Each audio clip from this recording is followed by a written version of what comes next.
দিকে দুপুরে ফেরুত্তল সংসদ অধিবেশন, বিএনপি জামাত এনসিপি কঠিন মারামারি হাতাহাতি। সংসদে দাঁড়িয়ে তারেক রহমানকে মুনাফিক শয়তান বলে ডাইরেক্ট ঘোষণা দিয়েছে। খেপে উঠেছে বিএনপিও।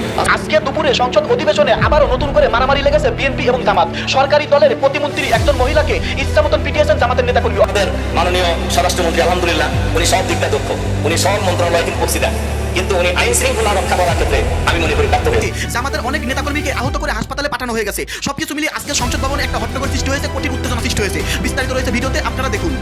চলতি বছরই বাংলাদেশে ফিরবেন বলে ঘোষণা দিয়েছেন কার্যক্রম নিষিদ্ধ আওয়ামী লীগ সভাপতি ও সাবেক প্রধানমন্ত্রী শেখ হাসিনা। ভারী টিভিকে দেওয়া এক বিশেষ ইমেইল সাক্ষাৎকারে তিনি এই ঘোষণা দেন। আসসালামু আলাইকুম দর্শক, আশা করি সবাই অনেক অনেক ভালো আছেন। কিন্তু দেশের পরিস্থিতি কিন্তু চরমেই উত্তপ্ত হয়ে উঠছে। দিন দিন দেশের পরিস্থিতি এতটাই উত্তপ্ত হয়ে উঠছে যে অনেকের মুখে মুখেই শোনা যাচ্ছে যে হাসিনা এই মুহূর্তে দেশে প্রত্যাবর্তন করছে। তো দর্শক, সম্পূর্ণ বিষয়টি ক্লিয়ার হয়ে যাবে আজকের এই ভিডিওতে। হাসিনা কি আসলেই দেশে চলে আসছে? আর এদিকে কিন্তু সংসদ ভবনে উত্তেজনা কেমরেই বেড়েই চলেছে। দর্শক, প্রতিনিয়ত সংসদ ভবনের পরিস্থিতি উত্তপ্ত করেছে কিছু নেতাকর্মীরা। এদিকে সংসদে কিন্তু মারামারি পর্যন্ত গড়িয়েছে অনেক নিউজে বলছে। দর্শক, এই যে সংসদে মারামারির বিষয়টি, এটা আসলে কতটুকু বাস্তব আজকের এই ভিডিওটি তুলে ধরা হবে। তাই ভিডিওটি বিন্দুমাত্র না টেনে সম্পূর্ণ দেখুন। দর্শক, এই যে আজকের যে সংসদ অধিবেশন হলো, এখানে কিন্তু ডক্টর শফিকুর রহমানকে বক্তব্য দিতে দেখা গেছে।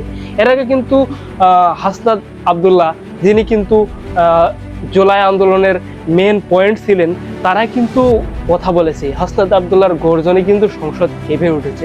দর্শক, এদিকে কিন্তু অনেকের প্রশ্ন যে তারেক রহমান ভুলভাল বক্তব্য দিয়ে কি দেশের পরিস্থিতি আরো উত্তপ্ত করেছে।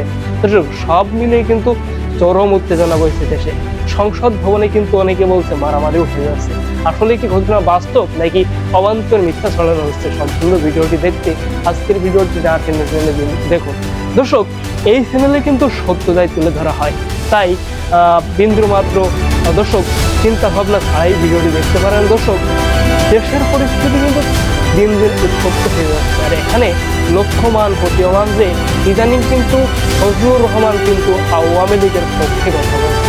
অনেকের ধারণা তিনি আওয়ামী লীগে যুক্ত হয়েছে, কিন্তু অনেকে আবার বিরোধিতাও করছে, বলছে যে কিভাবে এটা সম্ভব হতে পারে। দর্শক, এদিকে কিন্তু ডক্টর শফিকুর রহমান জামাতের আমির, তিনি কিন্তু শান্তভাবে সংসদকে নিজের বক্তব্য তুলে ধরার চেষ্টা করছে। এই যে শান্তভাবে কথা বলার ধরন, এটা কি আসলেই রাজনীতির সাথে যায়? এই নিয়েও প্রশ্ন রয়েছে অনেকের। এইভাবে চলতে থাকলে তিনি কিভাবে সামনে ক্ষমতায় আসবে, এ নিয়েও অনেক জামাতের নেতাকর্মীদের মনে প্রশ্ন যাচ্ছে। তো আপনার মতামত কি কমেন্টে জানান, এবং এ ধরনের গুরুত্বপূর্ণ আপডেট পেতে আমাদের চ্যানেলটি সাবস্ক্রাইব করে পাশে থাকুন। আল্লাহ হাফেজ।